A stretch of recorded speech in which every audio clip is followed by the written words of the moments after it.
Good evening, and welcome to another edition of The Boogeyman. I want to do something a little different. I want to do the top 10 most influential horror movies of my personal life. These might not be your favorite horror movies. These are my favorite horror movies for various reasons, which I will go into. If you have any horror movies that you would like me to consider as part of this list that I have not mentioned by the end of this video, then shoot me a comment and I will go in and maybe do an updated top 10 list. But for now, without further ado, the top 10 most influential horror movies according to the Boogeyman.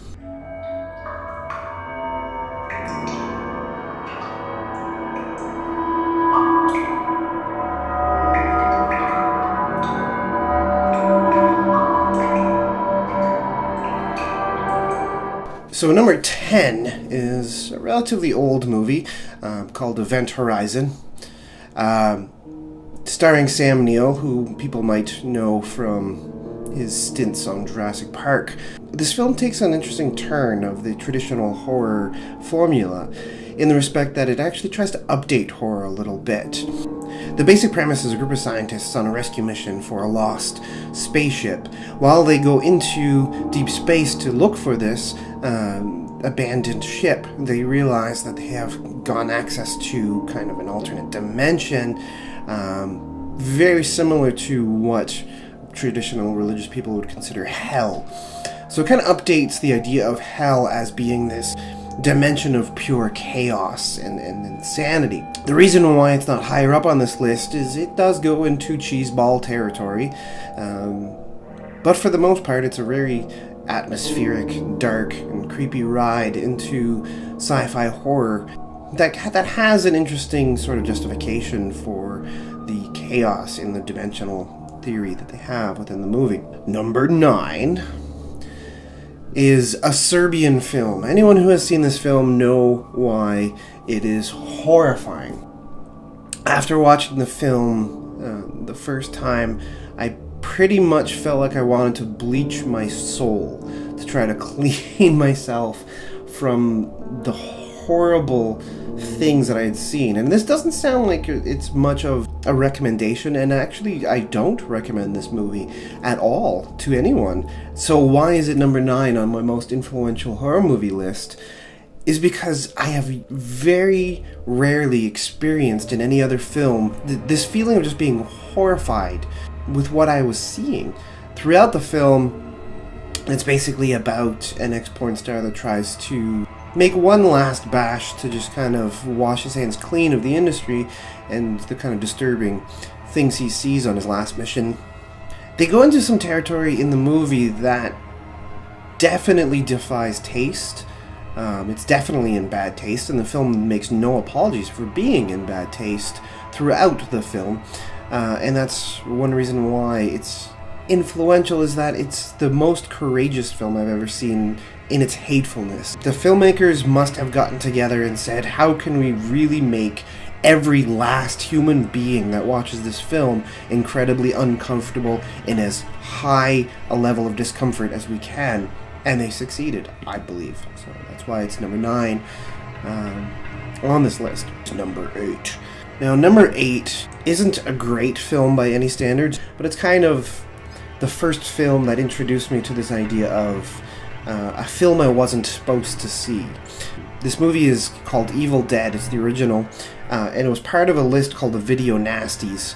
And these were films that governments tried to ban for their graphic content, and The Evil Dead was one of them. The film isn't terribly sophisticated. It's a group of teenagers that go into a cabin in the woods and encounter sort of demonic presences there that slowly kill them off one by one and kind of possess their bodies in a variety of gory ways. Again, not terribly sophisticated, but it's just this idea that it was a film I wasn't supposed to see that intrigued me.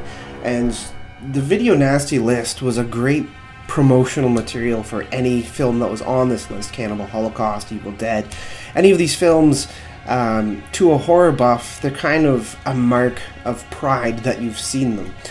You've seen the film that people told you weren't supposed to see, In that regards, it was probably a precursor to the logic behind a Serbian film, which is why it's slightly higher on this list. This idea that there are places you shouldn't go, topics you shouldn't address, things that you just shouldn't show in ethical standards, in both Evil Dead and Serbian film, Evil Dead first, kind of flew in the face of that and said, no, we're going to show all of it. All as much as we can, we're going to show every little splurt, every limb falling off, every little bit of psychosis that we can feed into the celluloid. And that's one of the reasons why it's number 8 on this list. Number 7. The Terminator, along with Event Horizon, was one of those films that attempted to kind of update horror. It didn't go a superstitious route, it even went less superstitious than Event Horizon, whereas Event Horizon had this idea of a very traditional hell.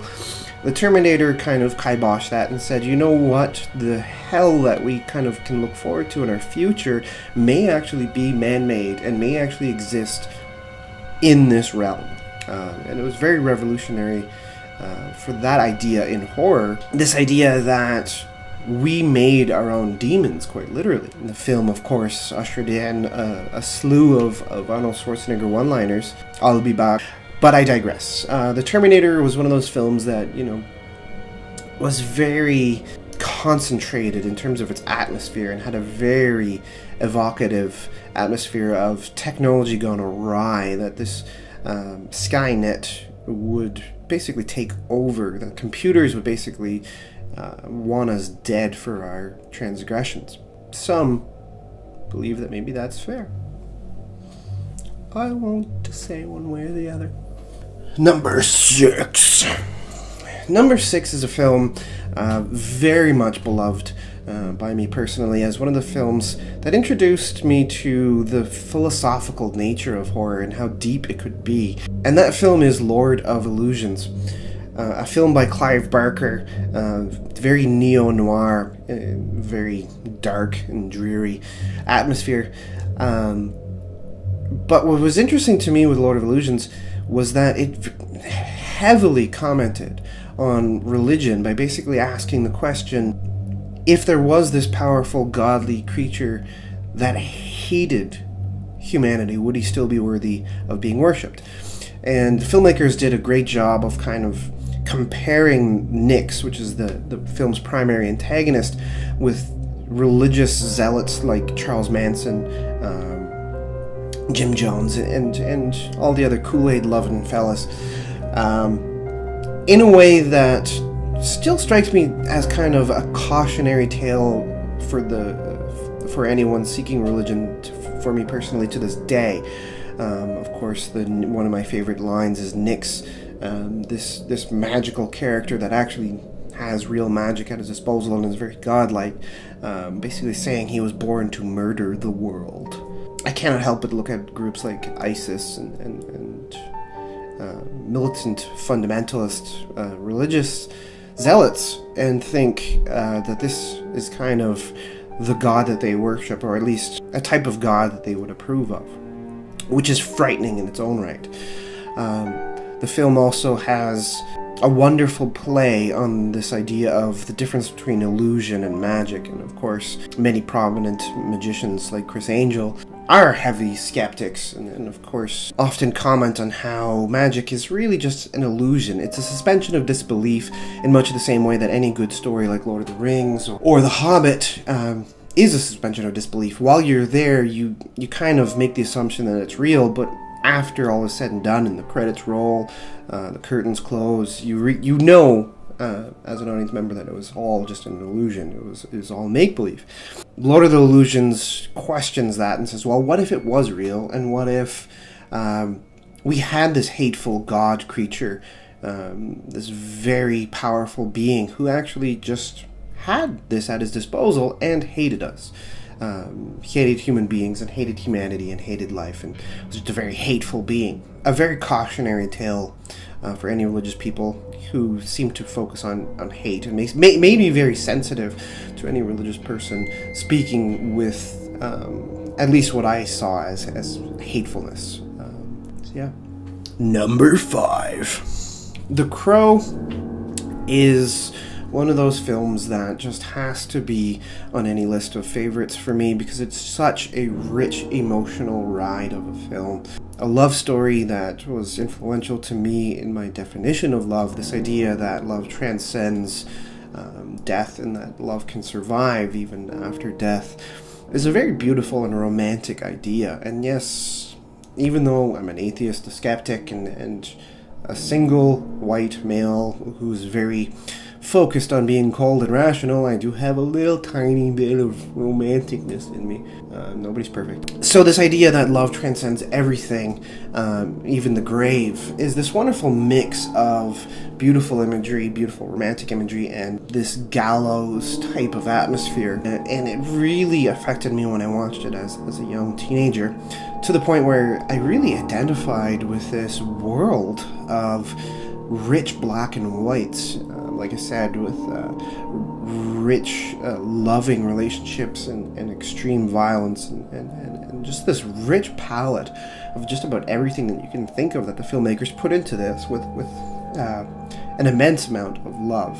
And James O'Barr wrote the story, obviously, to get over the death of a loved one in his life, and it really shows that this story is a really personal one. Even though it's very fantastic and very metaphoric and very obviously fictional, there's a strong poetic truth to the film that I think it's hard to describe without actually seeing the film, and I highly recommend seeing the film to experience that sort of depth of truth and how poetry and fiction can tell a story that's not literally true, but true in a very figurative, poetic sense.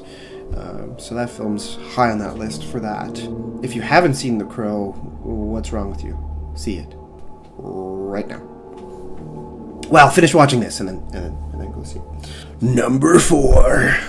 This is a film I've seen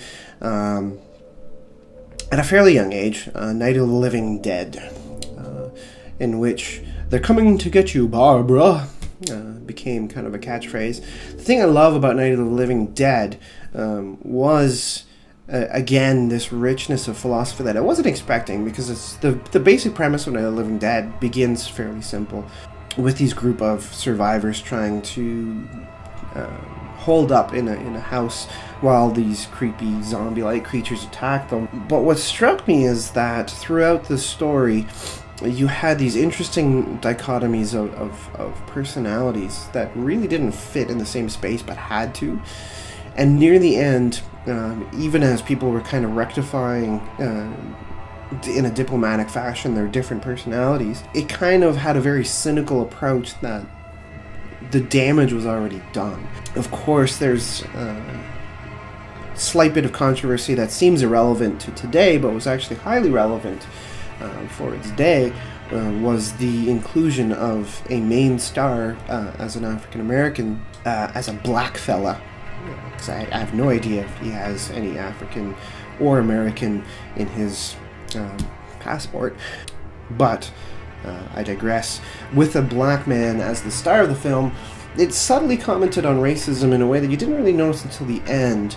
I won't spoil the ending, but suffice to say that the black man don't end up very well in this society, which makes you kind of question what things society does that are being paralleled here, that this is a parable version of reality, and it makes you question whether or not we treat minorities, not we as in me and you, of course, those other people that are racist pigs. It makes us question how we treat the other. And it was very bold for them to comment on that in a time where racism was a lot more prevalent than it thankfully is today. And hopefully we just go above and beyond that and see the day where it's extinct.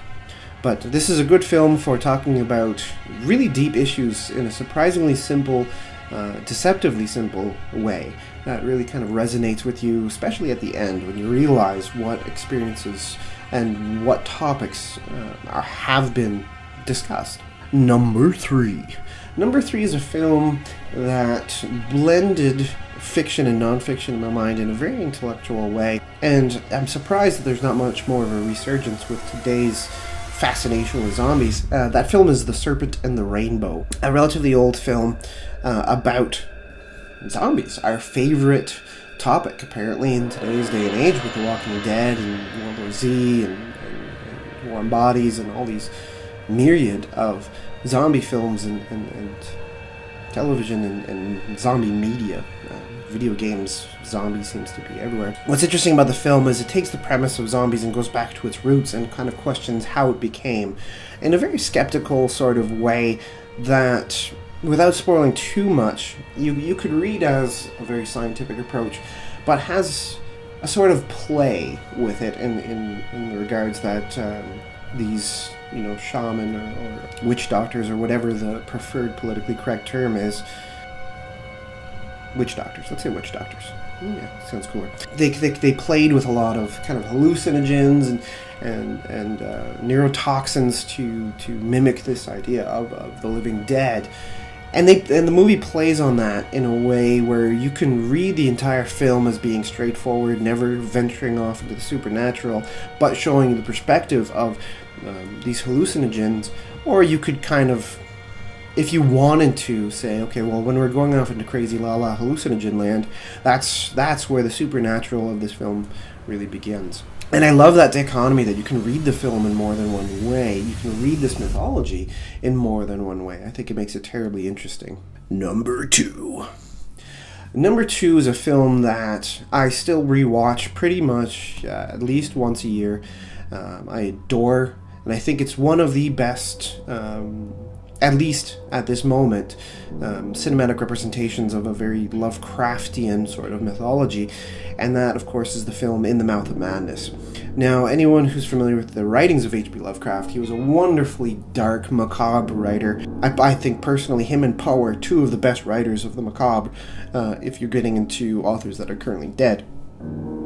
Clive Barker being one of them that actually happens to be alive and is writing great fiction. But in terms of the kind of canon of horror, I think Poe and Lovecraft are definitely high up on that list. And In the Mouth of Madness is very much so a love song to the this will be familiar to Lovecraft fans, to the Cthulhu mythos, to this idea that there are these great, old, monstrous beings that have been around since before humanity was even a speck of dust. In literary terms, they call it cosmic horror, but basically it's the horror of indifference, that there's these beings that are so old and so powerful that it's not that they hate humanity.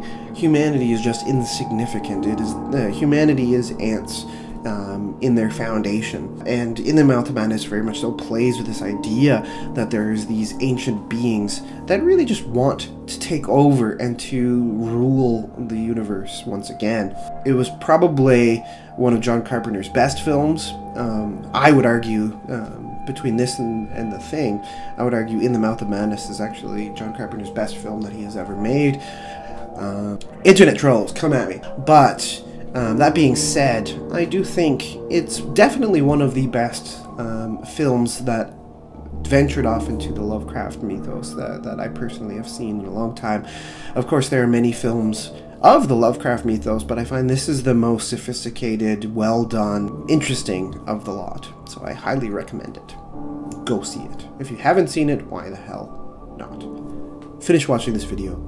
Get The Crow if you haven't seen it, and get In the Mouth of Madness.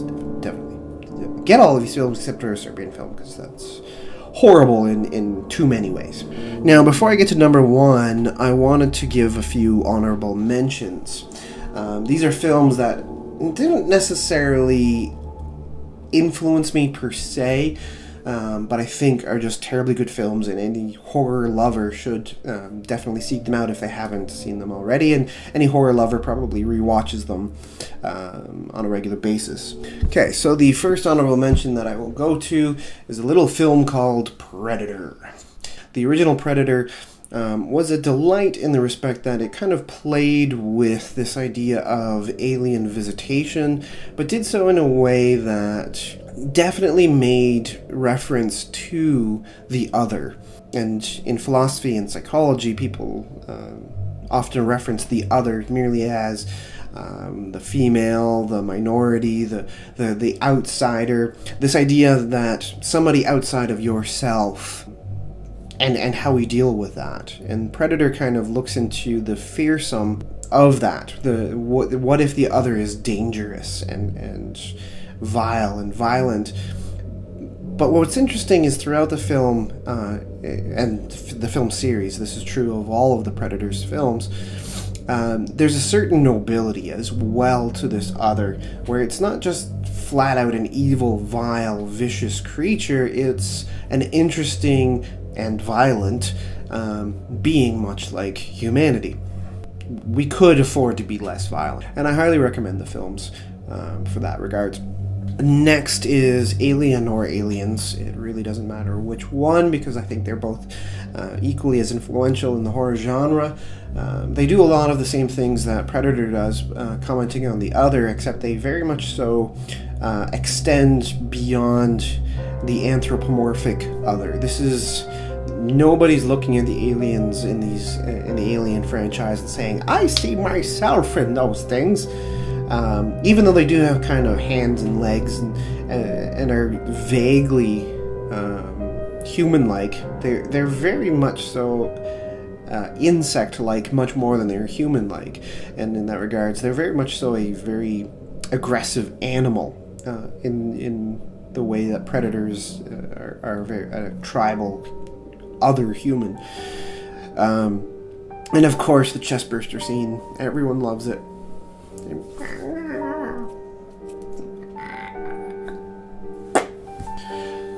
Poltergeist. Poltergeist is one of those films that is very traditional in the supernatural, very straightforward, but definitely a fun ride. What's interesting is much like a lot of the films that were coming out in that era, like Jaws and what have you. This film comments on the nuclear family in a way that's unexpected and deep, and people may not notice upon first glance. But it also just kind of has fun with this idea of, well, what if ghosts were real? Of course, there's, the idea of the tribal burial ground that's become kind of cliched. But to be fair to Poltergeist, they were there before it was cool. So yeah, I highly recommend that film. Mimsy agrees. It. What can I say about it? See what I did there. It is a Stephen King film, very much so PG-13, which is not quite the way I remember it when I seen it as a child. But of course, it has haunted the childhood of many a young horror lover and kind of influenced this fear of clowns. That has influenced horror for many, many years after. Like many Stephen King novels, it comments on childhood, it comments on a few deeper things.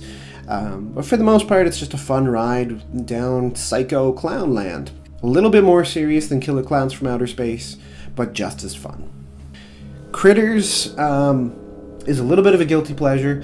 I'm going to comment that it is kind of a poor man's Alien, but the personality of the little furry aliens and critters, I think, makes the film much more comedic, much more fun, much more psychotic, and much more interesting just for that. It's definitely not a film that you watch expecting to be told anything deep or interesting, but if you just want to see little furry creatures that love to eat and devour everything in their path and just have fun with it, then watch Critters.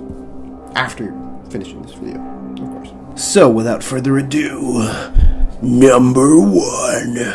Number one on this list is a film that I think is influential even beyond its own means. And what I mean by that is the film is remembered as being much greater than it actually was because of iconography.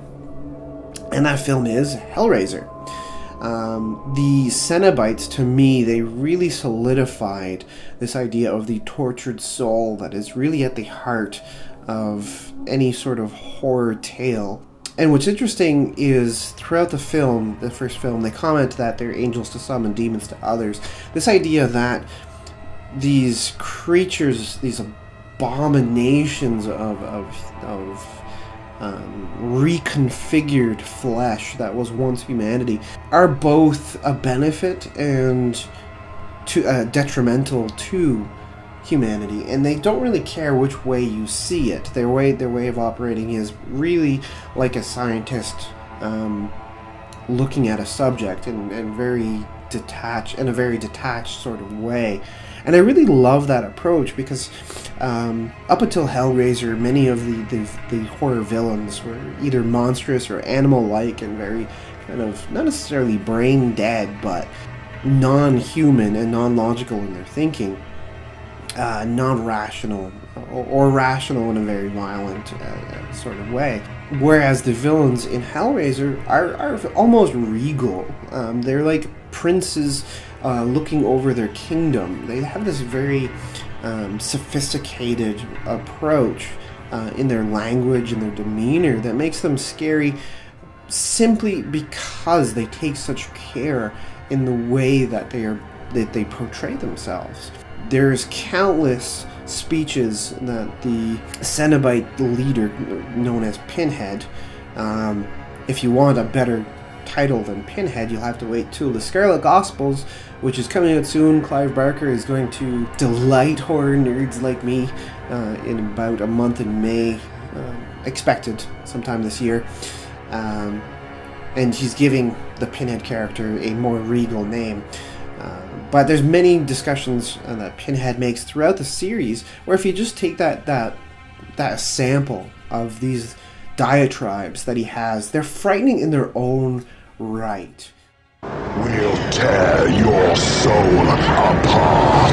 I am the way. Explorers in the further regions of experience. Demons to some, angels to others. The Garden of Eden. A garden of flesh. I am forever. Pain. How dare you use that word?